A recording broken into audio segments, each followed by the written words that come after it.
கிறிஸ்துவுக்குள்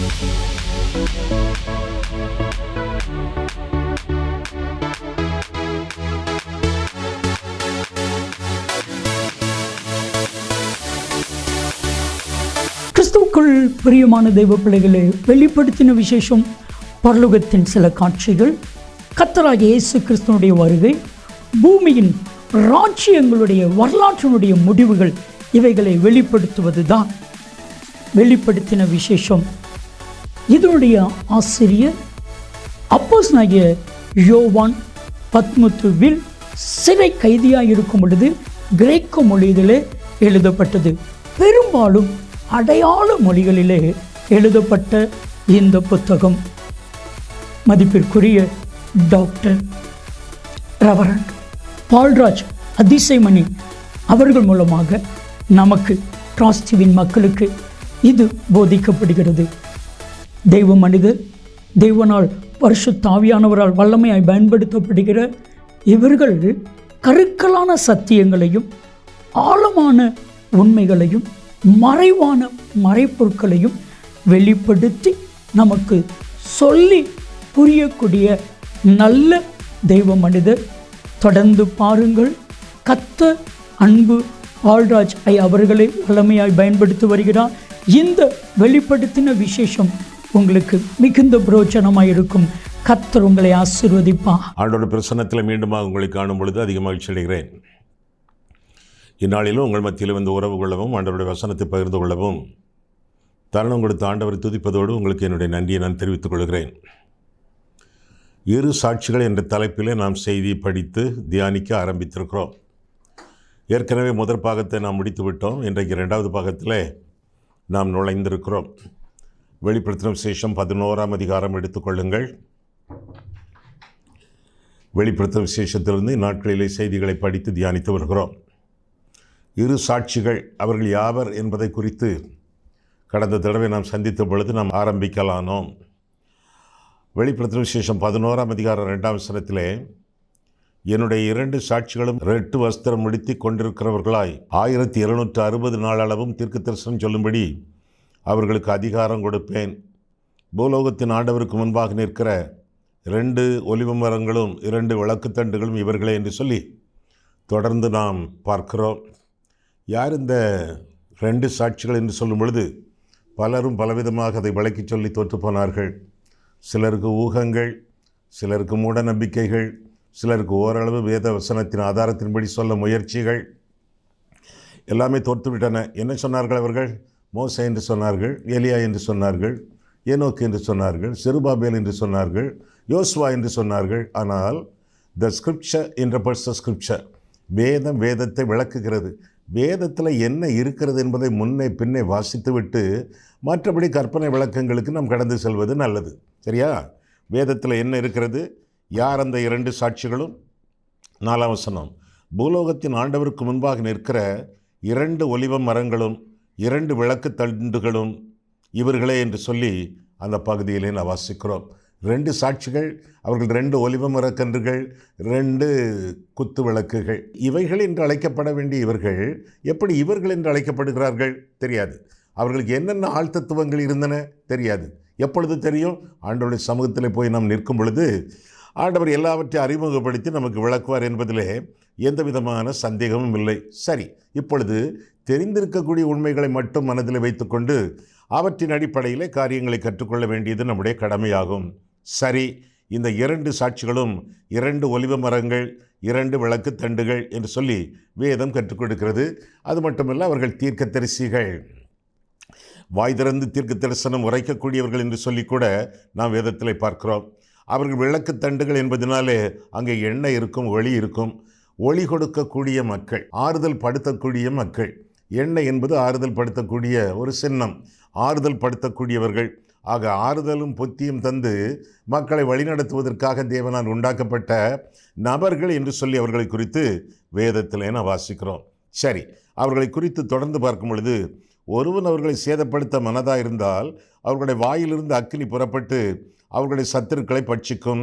அவர்களை சேதப்படுத்த மனதாக இருக்கிறவன் எவனோ அவன் அப்படியே கொல்லப்பட வேண்டும் என்று வேதத்திலே வாசிக்கிறோம். அவரை தொடுகிறவர்கள், நெருங்குகிறவர்கள், அழிக்க விரும்புகிறவர்கள் அழிக்கப்படுவார்கள். என்று சொல்லி வேதத்தில் அவர்களை குறித்து நாம் பார்க்கிறோம். சரி, வல்லமை மிக்க தீர்க்கதரிசிகள், ஆண்டவருடைய சித்தத்தை சொல்ல அழைக்கப்பட்டவர்கள், ஆண்டவருடைய வருகையின் நாட்களிலே, அந்தி கிறிஸ்துவின் நாட்களிலே, போராட்டமான நாட்களிலே, மிகுந்த உபத்திரவங்கள் வரக்கூடிய நாட்களிலே இவர்கள் அனுப்பப்பட்டார்கள். தீர்க்கதரிசிகளாக ஆண்டவருடைய செய்தியை சொல்லத்தக்கதாக, சுவிசேஷத்தை இன்னொரு முறை அறியாத மக்களுக்கு அறிவிக்கத்தக்கதாக இன்னொரு சந்தர்ப்பம் அவர்களுக்கு இவர்கள் மூலமாக கொடுக்கப்படுகிறது என்று சொல்லி வேதத்தில் வாசிக்கிறோம். இன்னும் இவர்களை பற்றிய இன்னொரு வர்ணனை, முதலாவதாக இவர்கள் 2 சாட்சிகள், ரெண்டாவதாக ரெட்டு உடுத்தியவர்கள். ரெட்டு சாக்கு போன்ற ஒரு துணி, கடினமான ஒரு துணி, ஏழைகள் பயன்படுத்தக்கூடிய ஒரு துணி, குளிர் தாங்குவதற்காக அதை உடுத்திக் கொள்வார்கள். அல்லது பாவத்திலிருந்து மனம் திரும்பி ஆண்டவரை நோக்கி தங்களுடைய வாழ்க்கையை ஏறெடுத்து புலம்புகிறவர்கள் ரெட்டு அணிந்து கொண்டு சாம்பலில் உட்கார்ந்து அவர்கள் புலம்புவார்கள் என்றெல்லாம் நாம் வேதத்தில் வாசிக்கிறோம். தாவீதில் அதை பார்க்கிறோம், ரெகோபெயாமிலே அதை காண்கிறோம், சமாரியா முற்றுகையின் போது அதை கண்டுகொள்கிறோம், எசேக்கியா ராஜா காலத்தில் அதை குறித்து பார்க்கிறோம், யோபுவிலே காண்கிறோம், பின்ன எஸ்தர் புஸ்தகத்திலே அப்படியாக பார்க்கிறோம். மக்கள் மனம் திரும்பும் பொழுது ரெட்டை அணிந்து கொண்டார்கள் என்று சொல்லி வேதத்திலே வாசிக்கிறோம். இன்னும் யோனா தீர்க்கதரிசியிலே பார்க்கிறோம், மனிதர்கள் மட்டுமல்ல மிருகங்களும் கூட அணிந்து கொண்டன என்று சொல்லி வேதத்திலே படிக்கிறோம். ஆக ரெட்டு உடுத்தி கொண்டவர்கள் தங்களை தாழ்த்தி ஆண்டவரை நோக்கி ஜெபித்து மனம் திரும்புதலை தெய்வம் அவர்களுக்கு அருளி செய்யத்தக்கதாக இப்படியாக அணிந்து கொண்டார்கள் என்று சொல்லி வேதம் நமக்கு கற்றுக் கொடுக்கிறது. சரி, முதலாவதாக இவர்கள் 2 சாட்சிகள், இரண்டாவதாக இரட்டு உடுத்தியவர்கள். இந்த 2 காரியங்களை குறித்து கடந்த தடவை நாம் சந்தித்த பொழுது சிந்தித்தோம். ஏன் மக்கள் மனம் திரும்பவில்லை? எத்தனையோ அற்புதங்களை அடையாளங்களையும் ஆண்டவர் செய்த பிறகு, எத்தனையோ வாதைகளையும் விந்தைகளையும் தெய்வம் அனுபவித்த பிறகு ஏன் மக்கள் மனம் திரும்பவில்லை? ஏன் மனம் திரும்பக்கூடிய அளவிலே ஊழியக்காரர்கள் பிரசங்கம் பண்ணவில்லை?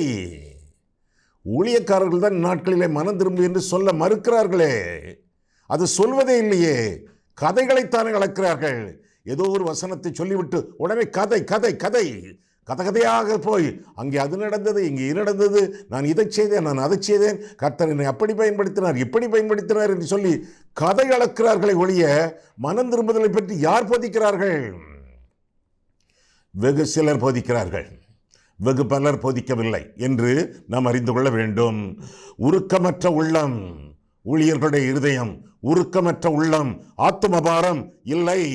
உலகத்தின் இழுப்பு, உலகம், பணம், பொருள், இச்சை, பாலியல், இந்த மாதிரிப்பட்ட காரியங்களிலே ஊழியர்கள் சிக்கி தவிக்கிறார்கள். அவர்களை குறித்து வாசிக்கும் பொழுது யூடியூபே நாற்றமடிக்கிறது. அந்த அளவு செய்திகள் இந்நாட்களிலே உலாவுகின்றன. உதடுகளின் அசுத்தம், ஐயோ ஐயோ என்று சொல்லி ஏசாயாவை போல அடுத்தவர்களை சபிக்கிறார்கள் ஒழிய எனக்கு ஐயோ என்று சொல்லக்கூடிய ஊழியக்காரர்களை எங்கும் காணவில்லை. உதடுகளிலே அசுத்தம். 4வதாக உடைக்கப்படாத வாழ்க்கை. ஐயா 4 சொல்லிட்டீங்களே, முதலிருந்து திரும்ப ஒருக்கா சொல்லுங்க. தேங்க்ஸ். முதலாவதாக உருக்கமற்ற உள்ளம், 2வதாக உலகத்தின் இழுப்பு, 3வதாக உதடுகளின் அசுத்தம், 4வதாக உடைக்கப்படாத வாழ்க்கை. அம்மையா, இந்த செய்திகளெல்லாம் கொடுக்கும் பொழுது நீங்கள் இந்த எதுகை மோனையிலேயே நீங்கள் தலைப்புகளை போடுகிறீர்களே, அதற்கு ஏதாவது நோக்கம் உண்டா? நோக்கம் இதுதான். இந்த பாயிண்ட்ஸ் எல்லாம், இந்த சங்கதிகளெல்லாம் உங்கள் மனதில் இருக்கும். அவற்றை ஒழுங்காக நீங்கள் குறிப்பு எடுக்க ஆசைப்படுவீர்கள். அந்த குறிப்புகளை மற்றவர்களுக்கு நீங்கள் அனுப்பி வைப்பீர்கள். அதனாலே தேவ செய்தி பரவும், தேவநாமத்திற்கு மகிமை உண்டாகும். அதுதான் காரணம். சரியா? முதலாவதாக 2 சாட்சிகள், 2வதாக இரட்டு உடுத்தியவர்கள், 3வதாக இறைப்பணி ஆற்றியவர்கள், கர்த்தருடைய வேலையை செய்தவர்கள், கர்த்தருடைய ஊழியத்தை கடைபிடித்தவர்கள். 7ஆம் வசனம் பாருங்கள். 7ஆம் வசனம், வெளிப்படுத்தின விசேஷம் 11:7. அவர்கள் தங்கள் சாட்சியை சொல்லி முடித்திருக்கும் போது பாதாளத்திலிருந்து ஏறுகிற மிருகம் அவர்களுடைய யுத்தம் பண்ணி அவர்களை ஜெயித்து அவர்களை கொன்று போடும். அவருடைய உடல்கள் மகா நகரத்தின் விசாலமான வீதிகளில் கிடக்கும். அந்த நகரம் சோதோம் என்றும் எகிப்து என்றும் ஞானார்த்தமாக சொல்லப்படும். அதிலே நம்முடைய கர்த்தரும் சிலுவையிலே அறையப்பட்டார். ஆக எருசலேமுக்கு சமானமாக சோதோமும் எகிப்தும் சொல்லப்படுவதாக இந்த பகுதியிலே நாம் வாசிக்கிறோம். அவர்கள் தீர்க்கதரிசிகள், ஊழியங்கள் செய்தார்கள், ஊழியங்கள் வரவேற்கப்படவில்லை, அவர்கள் கொல்லப்பட்டார்கள் என்று சொல்லி வேதத்தில் வாசிக்கிறோம். தோல்வியின் ஊழியம், அப்படிப்பட்ட ஒரு ஊழியம் இருக்கிறதா? பல இடங்களிலே ஊழியங்கள் செய்யும் பொழுது தோற்று விடுகின்றன. அந்த தோல்வியை ஆண்டவர் அனுமதிப்பதாக வேதத்தில் வாசிக்கிறோம். எசேக்கியேலை ஆண்டவர் ஊழியத்துக்கு அழைக்கும் பொழுது 2ஆம் அதிகாரம் கடைசி வசனத்திலே பார்க்கிறோம். ஆண்டவர் அவனுக்கு ஒரு புத்தகத்தை கொடுக்கிறார். உன்னுடைய ஊழியத்தின் விளக்கம், விவரணம், விளைவுகள் எல்லாமே இதில் இருக்கிறது. உன் ஊழியம் எத்தகையது, ஐயோ, புலம்பல், தவிப்பு, ஆபத்து என்றெல்லாம் அதில் எழுதியிருந்தது என்று சொல்லி வேதத்திலே வாசிக்கிறோம்.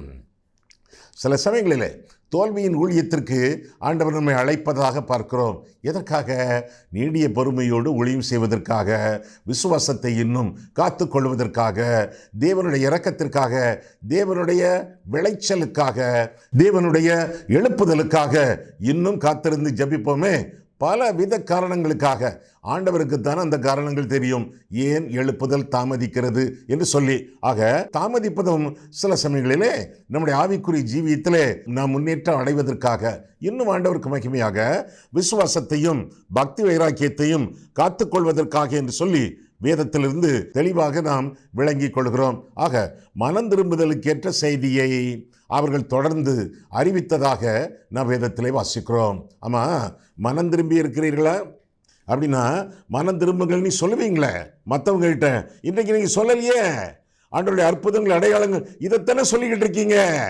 தேவனுடைய கிருபை, தேவனுடைய கிருபை, கிருபைங்கிற வார்த்தை கூட சரியா உச்சரிக்க மாட்டேங்கீங்களே. கிருபை கிருபை கிருபை கிருபை என்று சொல்லி ஆண்டவருடைய கிருபையை பற்றி சொல்றீங்களே ஒழிய கீழ்ப்படிதலை பற்றி சொல்லலையே. ஆண்டவர் எனக்கு என்ன செய்தார் அதைத்தான் சொல்றீங்களே ஒழிய ஆண்டவருக்கு நான் என்ன செய்ய வேண்டும் அதை சொல்லலையே. நீங்க ஆண்டவர் கொண்டு சொல்லலையோ, நீங்க ஆண்டவர் கொண்டு செய்யலையோ, நீங்கள் பாவத்திலிருந்து மனம் திரும்பலையோ, அதனால தான் மனம் திரும்புங்கள் பரலோக ராஜ்யம் சமீபத்திருக்கிறது என்று சொல்லி ரொம்ப நாளாச்சோ. அதான் அந்த வார்த்தையை மறந்து விட்டீங்களோ? இன்னும் பல பாவ பழக்க வழக்கங்களில் இருந்து பிரசங்கிமார்களாகிய நீங்கள் இன்னும் மனம் திரும்ப வேண்டுமோ? மனம் திரும்புதலின் செய்தியை இவர்கள் சொன்னார்கள் என்று சொல்லி வேதத்திலே அவர்களை குறித்து நாம் தெளிவாக பார்க்கிறோம். இல்லை என்றால் ஆபத்து வரும், இல்லை என்றால் நியாய தீர்ப்பு வரும் என்று சொல்லி இவர்கள் எச்சரித்ததாக வேதத்திலே நாம் வாசிக்கிறோம். மனம் திரும்புதலுக்கு ஏற்ற செய்தி. மனம் திரும்புதல் என்றால் என்ன அர்த்தம்? பாவத்திலிருந்து மனம் திரும்பி இயேசுவை இரட்சகராக ஏற்றுக்கொண்டு வாழக்கூடிய ஒரு வாழ்க்கை. மனம் திரும்புதலிலே 2 திருப்பங்கள். ஒன்று பாவத்தை விட்டு திரும்புவது, அடுத்தது ஆண்டவருக்கு வாழ்க்கையை அர்ப்பணிப்பது. சகேயு 1 அத்திமரத்தை விட்டு இறங்கினான், 2 ஆண்டவரை அழைத்து கொண்டு சென்றான். மத்தேயு 1 ஆயத்துறை விட்டு எழும்பினான், 2 ஆண்டவரோடு நடந்தான். இளையகுமாரன் 1 பன்றி மேட்டை விட்டு எழும்பினான், 2 பிதாவின் வீடு நோக்கி நடந்தான். Repentance is forsaking sin and following Jesus. மனம் திரும்புதல் என்றால் பாவத்தை விட்டு ஆண்டவருக்கு பூரணமாக ஒப்பு கொடுத்த ஒரு வாழ்க்கை. அற்புதங்கள், அடையாளங்கள் அது நடக்கும். இயேசுவாலும் நடக்கும், எகிப்தின் மந்திரவாதிகளாலும் நடக்கும். முக்கியமானது மனம் திரும்பு. பரலோக ராஜ்யம் சமீபத்திருக்கிறது. ஐயா, எனக்கு 80 வயசு ஐயா, எனக்கு 83 வயசு ஐயா, இனி எங்கேயா மனம் திரும்ப? ஆனா மனம் திரும்ப விட்டால் பரலோகத்துக்கு போக முடியாதுன்னு சொல்றீங்களே. நான் சொல்றேன், வேதம் சொல்லுகிறது, ஆண்டவர் சொல்லுகிறார், ஆண்டவருடைய ஆவியானவர் சொல்லுகிறார். இந்த வயசுல எப்படியா நான் எப்படியா மனம் திரும்ப? அப்ப ஆண்டவர்கிட்ட சொல்லுங்க, ஆண்டவரே வயசாகி போச்சு ஆண்டவரே, உங்களுக்கு நல்லா தெரியும் ஆண்டவரே, இனி மனம் திரும்புதல் எனக்கு வராது ஆண்டவரே, மனம் திரும்புதலை எனக்கு தாங்க ஆண்டவரே அப்படின்னு கேளுங்களேன். கேட்காத நன்மைகளையே தரக்கூடிய தெய்வமாச்சே அவர். தேவனே உம்முடைய குமாரனை அனுப்பு, நீ கேட்டீங்களா? கேட்கல, அவர் அனுப்பினார். குமாரனே உம்முடைய ஜீவனை எங்களுக்காக கொடும், உம்முடைய ரத்தத்தை எங்களுக்காக சிந்தும். கேட்டீங்களா? கேட்கலையே, அவர் தந்து விட்டாரே. இயேசுவே இன்று முழுவதும் எனக்கு சுவாசிப்பதற்கு ஆக்சிஜன் தாரும். கேட்டீங்களா? இல்லையே, தந்துகிட்டு இருக்கார், நீங்க சுவாசித்துக் கொண்டிருக்கிறீர்களே. கேட்காத நன்மைகளையே ஆண்டவர் வலிய தந்து கொண்டிருக்கும் பொழுது நீங்கள் கேட்கும் நன்மைகளை கர்த்தர் தருவாரா தரமாட்டாரா? நிச்சயமாக தருவார், நிச்சயமாக தருவார் என்பதை அறிய கடவோம். எப்படி ஒரு இடத்துல தந்திருக்கிறாரே, அப்போஸ்தலர் 11ஆம் அதிகாரத்திலே புறஜாதிகளுக்கு, கொர்நேலியு வீட்டாருக்கு தேவன் மனம் திரும்புதலை அருளி செய்தார் என்று வேதத்திலே வாசிக்கிறோமே. ஆண்டவரே, grant me the gift of repentance அப்படின்னு சொல்லி பாருங்களேன். ஆண்டவரே, எனக்கு மனம் திரும்புதலை பரிசளியும், என் வீட்டுக்கு மனம் திரும்புதலை தாரும், என் குடும்பத்துக்கு மனம் திரும்புதலை தாரும் என்று சொல்லும் பொழுது நிச்சயமாக ஆண்டவர் தந்து இந்த வீட்டுக்கு இன்றைக்கு ரட்சிப்பு வந்தது என்று சொல்லுவார். ஆமாதானே? ஆமானா ஆமேன்னு சொல்லுங்களேன். ஆக முதலாவதாக இவர்களை குறித்து பார்க்கும் பொழுது இவர்கள் 2 சாட்சிகள், 2வதாக ரெட்டு உடுத்தியவர்கள், 3 இறைப்பணி ஆற்றியவர்கள், 4வதாக இறந்து உயிர்த்தவர்கள். எப்படியா இந்த நல்ல சாட்சிகளை, பரலோகத்தின் சாட்சிகளை, பூமிக்கு வந்த மகிமையான சாட்சிகளை எப்படி ஐயா கொல்லலாம்? இவங்க எப்படி ஆண்டவர் கொல்வதற்கு அனுமதித்தார்? ஆண்டவருக்கு 1000 நோக்கங்கள் இருக்குமே, ஆண்டவருக்கு 1000 காரணங்கள் இருக்குமே. வெளிப்படுத்தப்பட்டவைகள் மனுஷருக்குரியவைகள், வெளிப்படுத்தப்படாதவைகள் தேவனுக்குரியவைகள். ஆபேல் கொல்லப்படுவதற்கு ஆண்டவர் அனுமதித்தார் என்று சொல்லி வேதத்திலே நாம் தெளிவாக நாம் வாசிக்கிறோம். அது மட்டுமல்ல, யோவான் ஸ்நானன் அவன் கொல்லப்படுவதற்கு ஆண்டவர் அனுமதித்தார் என்று சொல்லி வேதம் நமக்கு கற்றுக் கொடுக்கிறது. யோவானின் அண்ணன் யாக்கோபு அவன் பட்டயத்தினாலே வெட்டப்படுவதற்கு ஆண்டவர் அனுமதித்தார் என்று சொல்லி வேதம் நமக்கு கற்றுக் கொடுக்கிறது. இப்படி பலர் கொல்லப்படுவதற்கு ஆண்டவர் அனுமதித்ததாக வேதம் கற்றுக் கொடுக்கிறது. அவங்க ரோல் முடிஞ்சு போச்சு, அவங்களுடைய ஊழியம் முடிஞ்சு போச்சு. இதிலிருந்து இதுவரை என்னென்ன ஊழியங்களை நீ செய்ய வேண்டும், அவ்வளவுதான். அதற்கு பிறகு என்னிடத்தில் வந்து விடலாம். ஆண்டவர்கிட்ட தானே போறாங்க. ஐயா இருந்தாலும் ஐயா, நீதிமானுடைய மரணம், கர்த்தருடைய பரிசுத்தவான்களுடைய மரணம் அருமையானதுன்னு சொல்லி வேதத்தில் இருக்கு.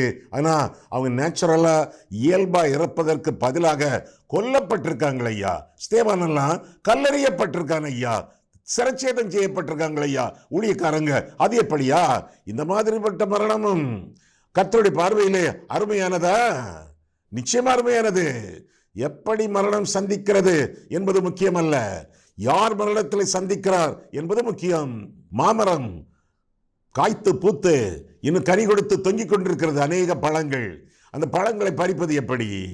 அந்த மரத்தில் மெதுவாக ஏறி கை நீட்டி பறித்து கொள்ளலாம், அல்லது மரத்துக்கு கீழே நின்று ஒரு கம்பை எடுத்து அடித்து அதை பறித்து கொள்ளலாம், அல்லது ஒரு சின்ன பையன் ஓடி வந்தால் அவனை தோளிலே தூக்கி வைத்துக் கொண்டு மகா அந்த கனியை பறித்து கொடு என்று சொன்னால் அவன் பறித்து கொடுப்பான். அல்லது எனக்கு பிடித்தமான ஒரு பழக்கம், ஒரு கல்லை எடுத்து எரிந்து அந்த மாம்பழம் சிதைந்து கீழே விழ திரும்ப அந்த மண்ணையெல்லாம் ஊதி எடுத்து கடித்து சாப்பிடலாம்.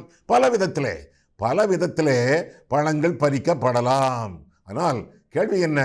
அந்த மாம்பழம் தோட்டக்காரன் கையிலே போகிறதா, திருடன் கையிலே போகிறதா? அதுதான் கேள்வி. திருடனாகிய பிசாசின் கையிலே போகாமல் தோட்டக்காரராகிய தெய்வத்தின் கையிலே போகும் பொழுது எப்படி பழம் பறிக்கப்படுகிறது என்பது முக்கியமல்ல, யார் பறித்துக் கொள்கிறார் என்பதுதான் முக்கியம். மரணம் எப்படி சந்திக்கிறது என்பது முக்கியமல்ல, மரணத்திலே யார் சந்திக்கிறார் என்பது முக்கியம். இவருடைய மரணங்கள் எல்லாம் ஆண்டவரால் சந்திக்கப்பட்டவை. ஸ்தேவானை பொறுத்தளவிலே ஆண்டவர் தேவனுடைய வலது பார்சத்தில் வீற்றிருந்தவர் எழும்பி நின்று அவனை வரவேற்கிறார் என்று சொல்லி வேதத்தில் வாசிக்கிறோம். குற்றுயிரும் கொலையுயிருமாக கொல்லப்பட்ட ஸ்தேவான் பூலோகத்திலிருந்து பரலோகத்திற்கு போன பொழுது, திருச்சபையின் முதல் இரத்த சாட்சி பூலோகத்திலிருந்து பரலோகத்திற்கு வந்த பொழுது, பரலோகத்திலே தேவனுடைய சிங்காசனத்திலே வீற்றிருந்த ஆண்டவராக இயேசு கிறிஸ்து எழும்பி நின்று வரவேற்கிறாரே வேதம் சொல்கிறது. அப்போஸ்தலர் 7ஆம் அதிகாரத்திலே கடைசி வசனங்களிலே என்னை கனம் பண்ணுகிறவர்களை நான் கனம் பண்ணுவேன் என்று கர்த்தர் சொன்னாரே, அப்பேற்பட்ட கனத்திற்குரியவன் ஸ்தேவான், அப்பேற்பட்ட கனத்துக்குரியவர்கள் இரத்த சாட்சிகள், அப்பேற்பட்ட கனத்துக்குரியவர்கள் நீங்கள். அந்த கனத்திற்கு பாத்திரராக நடந்து கொள்ள வேண்டியது உங்களுடைய கடமை என்று சொல்லி வேதம் நமக்கு கற்றுக் கொடுக்கிறது. இந்த சாட்சிகளும் அவர்களை குறித்து பார்க்கும் பொழுது அவர்கள் இறந்து உயிர்த்தவர்கள் என்று சொல்லி 7ஆம் வசனத்திலிருந்து மீண்டுமாக வாசிப்போமா? 7ஆம் வசனத்திலிருந்து அவர்கள் தங்கள் சாட்சியை சொல்லி முடித்திருக்கும் போது பாதாளத்திலிருந்து ஏறுகிற மிருகம் அவர்களோட யுத்தம் பண்ணி அவர்களை ஜெயித்து அவர்களை கொன்று போடும். அவர்களுடைய உடல்கள் மகா நகரத்தின் எருசலேம் மகா நகரத்தின் விசாலமான வீதியிலே கடக்கும். அந்த நகரம் சோதம் என்றும் எகிப்து என்றும் ஞானார்த்தமாய் சொல்லப்படும். அதிலே நம்முடைய கர்த்தரும் சிலுவையிலே அறையப்பட்டார். அடுத்த வசனம் 9. ஜனங்களிலும் கோத்திரங்களிலும் பாஷைக்காரரிலும் ஜாதிகளிலும் உள்ளவர்கள் அவர்கள் உடல்களை 3½ நாள் வரைக்கும் பார்ப்பார்கள். அவருடைய உடல்களை கல்லறைகளில் வைக்க ஒட்டார்கள். அவர்களுக்கு நமக்கு தொடர்பே இல்லை, இந்த பூமியில் அவர்களுடைய உடல்கள் படக்கூடாது என்று சொல்லி அவர்களை ஒதுக்கி வைத்தார்கள் என்று சொல்லி வேதம் நமக்கு கற்றுக் கொடுக்கிறது. தொடர்ந்து 10, அவ்விரண்டு தீர்க்கதரிசிகளும் பூமியின் குடிகளை வேதனைப்படுத்தினபடியால் அவர்கள் நிமித்தம் பூமியில் குடியிருந்தவர்கள் சந்தோஷப்பட்டு களி கூர்ந்து ஒருவருக்கொருவர் வெகுமதிகளை அனுப்புவார்கள். வெகுமதிகள், ரொம்ப சந்தோஷம், இந்த ஆட்களெல்லாம் செத்து போனாங்க, கொன்னுவிட்டோம் என்று சொல்லி மகிழ்ச்சி அடைவார்கள். மற்றவர்கள் சாகையிலே மகிழ்ச்சி கொண்டாடக்கூடியவர்கள். அடுத்த வசனம் 11, 3.5 நாளுக்கு பின்பு ஏறக்குறைய ஆண்டவராகிய இயேசு கிறிஸ்துவை போல 3.5 நாளைக்கு பின்பு தேவனிடத்திலிருந்து ஜீவாவி அவர்களுக்கு பிரவேசித்தது. அப்பொழுது அவர்கள் காலூன்றி நின்றார்கள். அவர்களை பார்த்தவர்களுக்கு மிகுந்த பயம் உண்டாயிற்று. ஒரு ரியாக்ஷன், என்னது? பயம். இன்னொரு ரியாக்ஷன் இருக்க பாருங்க. தொடர்ந்து பயம் உண்டாயிற்று. இங்கே ஏறி வாருங்கள் என்று வானத்திலிருந்து தங்களுக்கு உண்டான பெரிய சத்தத்தை அவர்கள் கேட்டு மேகத்தில் ஏறி வானத்திற்கு போனார்கள். அவருடைய சத்துருக்கள் அவர்களை பார்த்தார்கள். முதலாவதாக பயந்தார்கள், இவ பார்த்துக்கிட்டே நிற்காங்க, பார்த்தார்கள். தொடர்ந்து இன்னொரு ரியாக்ஷன். தொடர்ந்து பார்க்கும் பொழுது அவர்களை குறித்து அடுத்த வசனம் 13, அந்நேரத்திலே பூமி மிகவும் அதிர்ந்தது.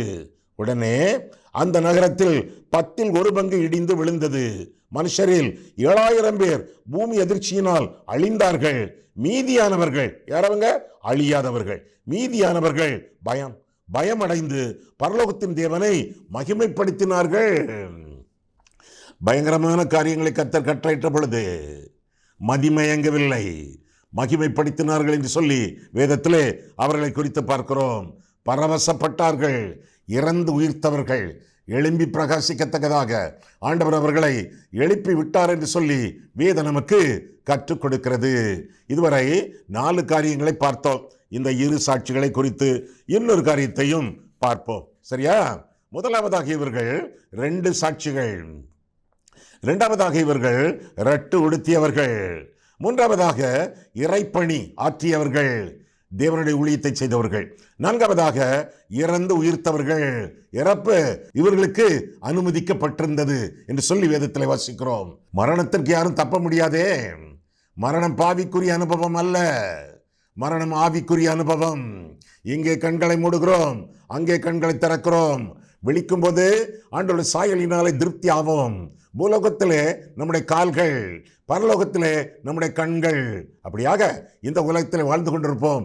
எப்பொழுது ஆண்டவர் வருவார் என்ற ஏக்கம், அதற்கு ஈக்குவலாக, அதற்கு சமமாக எப்பொழுது மரிப்போம், நம்முடைய ஆத்மா எப்பொழுது ஆண்டவருடைய கையிலே போகும், எப்பொழுது ஆண்டவருடைய சமூகத்திலே அவரை தரிசிப்போம். இதுதானே மரணம் கொடுக்கக்கூடிய விளைவு.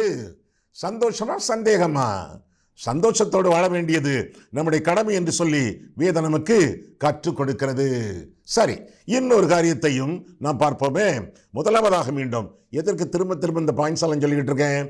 நீங்கள் எழுதிக்கிட்டு இருக்கீங்களே, ஒருவேளை நீங்கள் அங்கங்கே பார்த்துட்டீங்கன்னா, பறக்க பார்த்துட்டீங்கன்னா, அல்லது கர்த்தருடைய செய்தியிலே நீங்கள் அப்படியே கலந்து விட்டீர்கள் என்றால், கருத்தை மறந்து விட்டீர்கள் என்றால், உங்களுக்கு ஞாபகப்படுத்த இந்த காரியங்கள் மீண்டும் மீண்டும் சொல்லப்படுகிறது.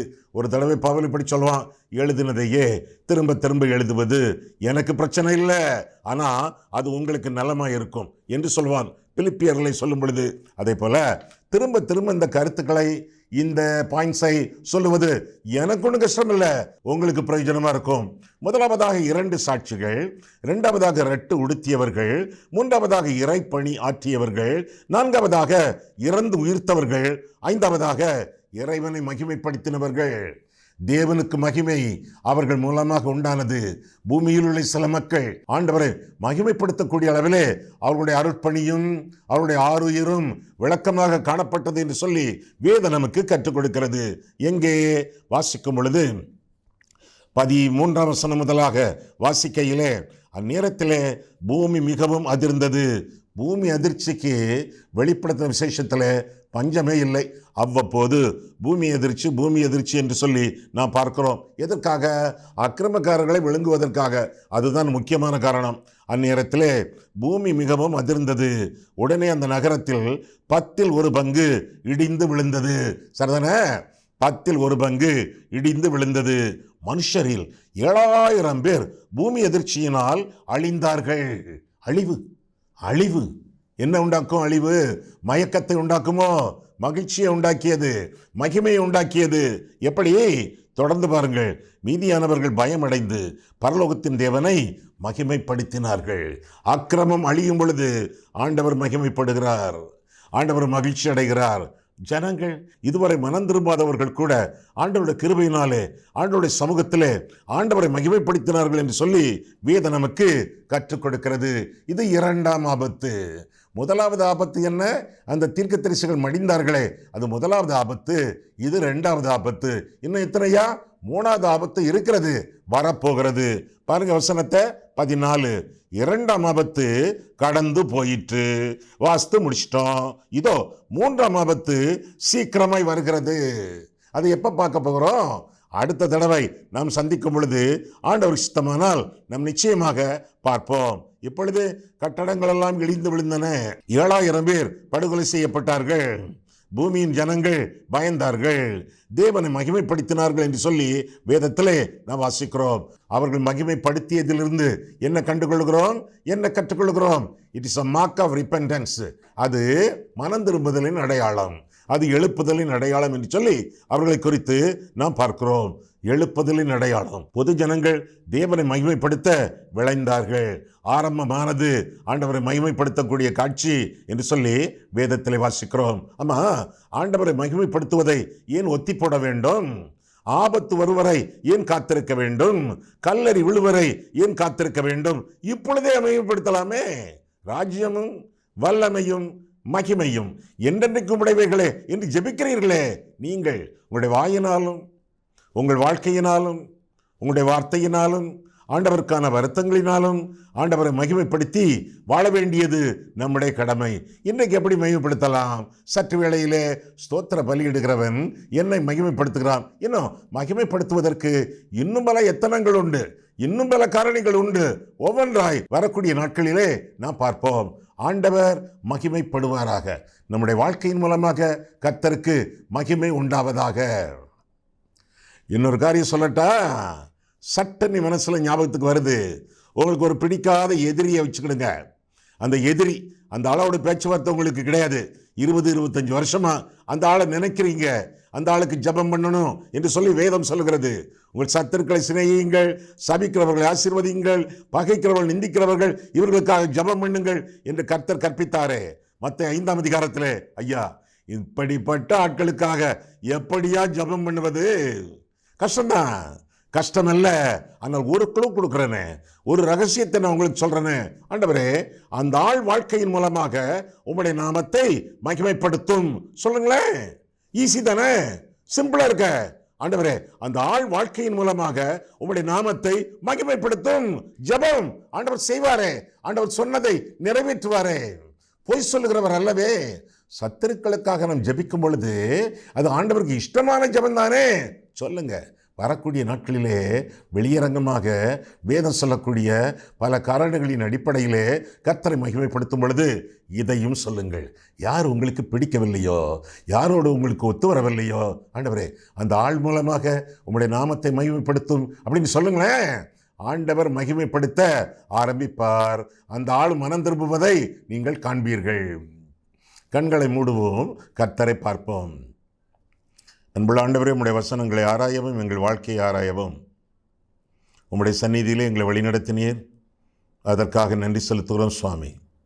இரு சாட்சிகளை குறித்த விளக்கங்களை நாங்கள் பார்க்கவும், அவர்களுடைய விபரமான ஊழியங்களை நாங்கள் கற்கவும், அவர்களிடமிருந்து பல காரியங்களை படித்து கொள்ளவும் ஆண்டவர் கிருபை கொடுத்தீர். அதற்காக ஸ்தோத்திர சுவாமி. இந்த சாட்சிகள் கற்பித்த சில பாடங்களை நாங்களும் கை கொண்டு வாழத்தக்கதாக நீர் எங்களை ஆசீர்வதியும். இயேசு கிறிஸ்துவின் நாமத்தில் ஜெபிக்கிறோம் பிதாவே, ஆமென்.